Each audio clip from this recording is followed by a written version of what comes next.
لنگ آ جا پتن چنا دا یار، لنگ آ جا پتن چنا دا یار۔ السلام علیکم ناظرین، یہ جو آپ سن رہے ہیں نا، لنگ آ جا پتن چنا دا یار، یہ اس نے ایسے نہیں بولا تھا۔ یہ جو چنا کا پتن ہوتا ہے نا، یہ کراس کرنا بہت مشکل ہوتا ہے۔ اس وقت ہم موجود ہیں دریائے ستلج کے کنارے پر، اور یہ راجووال پتن ہے، یہ ضلع قصور کا مشہور پتن ہے۔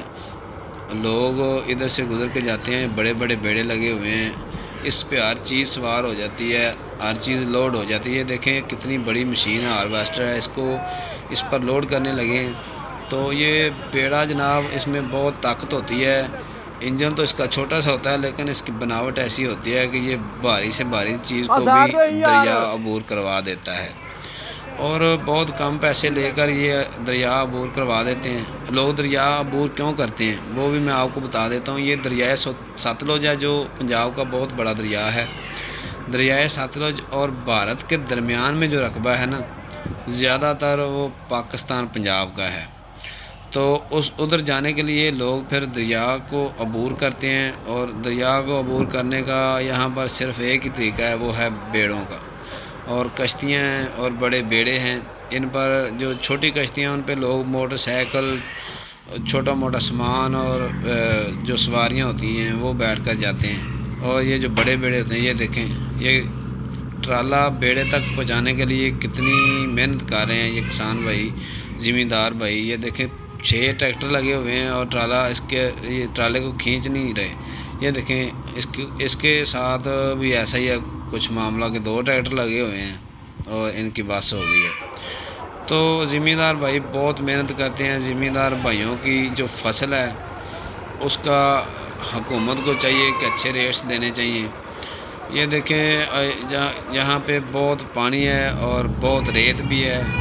دریا کا کنارہ ہے تو ظاہر ہے ریت ہی ہوگی، یہاں پر جو پکا راستہ تو نہیں نہ ہوگا۔ تو یہ دریا کی دوسری سائڈ پہ جو رقبہ ہے، رقبہ تو اچھا ہے، لیکن ادھر جانے کے لیے بہت محنت کرنی پڑتی ہے۔ اکیلا کوئی زمیندار ادھر جا کے زمیندارہ نہیں کر سکتا، یہ کمبائن سسٹم چلانا پڑتا ہے۔ اکٹھے ہو کے زمیندار ادھر جاتے ہیں، ادھر سے آتے ہیں، دریا عبور کرتے ہیں۔ اکیلے کے لیے تو وہ بالے جان بن جاتا ہے۔ اسی لیے تو کہتے ہیں کہ لنگ آ جا پتن چنا دا یار۔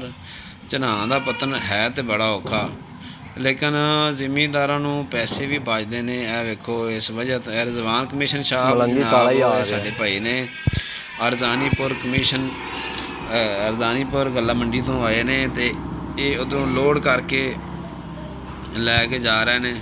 اے ویکھو لوڈ ہو رہا ہے 385۔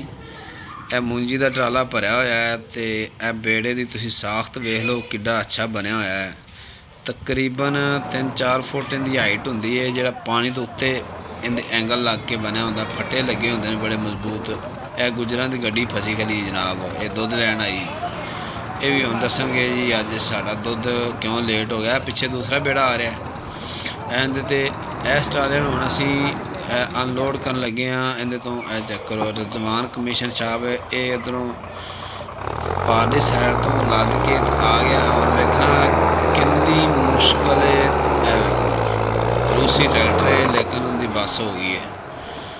تو زمینداراں واسطے مشکلاں بہت نے، لیکن زمیندارے دا ٹور ٹپا بھی تو ہے نا۔ 385 ٹریکٹر نوں ہارویسٹر کھچتی بھی ہے، ٹرالا بھریا ہے، یہ ٹوچن کیتا ہوا جناب۔ تے ساڈے مایا ناز ڈرائیور مہر عبدالغفار ڈرائیو کر رہے ہیں۔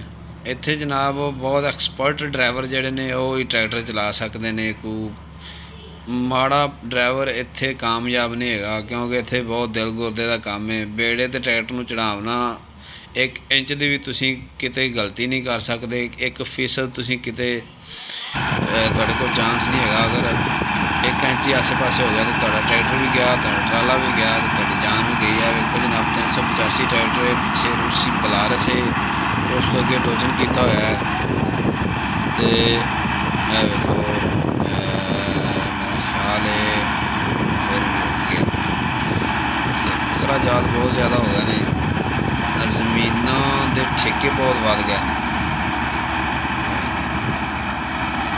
ਜਿਹੜੇ ਲੋਕ ਘਰ ਬੈਠੇ ਖਾ ਲੈਂਦੇ ਨੇ ਉਹ ਤਾਂ ਸਮਝਦੇ ਨੇ ਬਹੁਤ ਆਸਾਨੀ ਨਾਲ ਚੀਜ਼ਾਂ ਤਿਆਰ ਹੋ ਜਾਂਦੀਆਂ ਨੇ, ਫਸਲਾਂ ਪੱਕ ਜਾਂਦੀਆਂ ਨੇ। ਲੇਕਿਨ ਜਿਹੜੇ ਲੋਕ ਇਹਨਾਂ ਨੂੰ ਕਾਸ਼ਤ ਕਰਦੇ ਨੇ, ਇਹਨਾਂ ਦੀ ਮੁਕੰਮਲ ਦੇਖਭਾਲ ਕਰਦੇ ਨੇ, ਫਿਰ ਵੇਖੋ ਆ ਜਿਹੜਾ ਦਰਿਆ ਤੋਂ ਪਾਰੋਂ ਚੀਜ਼ ਇੱਧਰ ਲੈ ਕੇ ਆਉਣਾ, ਇਹ ਇੱਕ ਬਹੁਤ ਵੱਡਾ ਕੰਮ ਹੈ। ਵੀਡੀਓ ਪਸੰਦ ਆਈ ਤਾਂ ਵੀਡੀਓ ਨੂੰ ਲਾਈਕ ਸ਼ੇਅਰ ਕਰ ਦੇਣਾ। ਅਸਲਾਮ ਵਾਲੇਕੁਮ।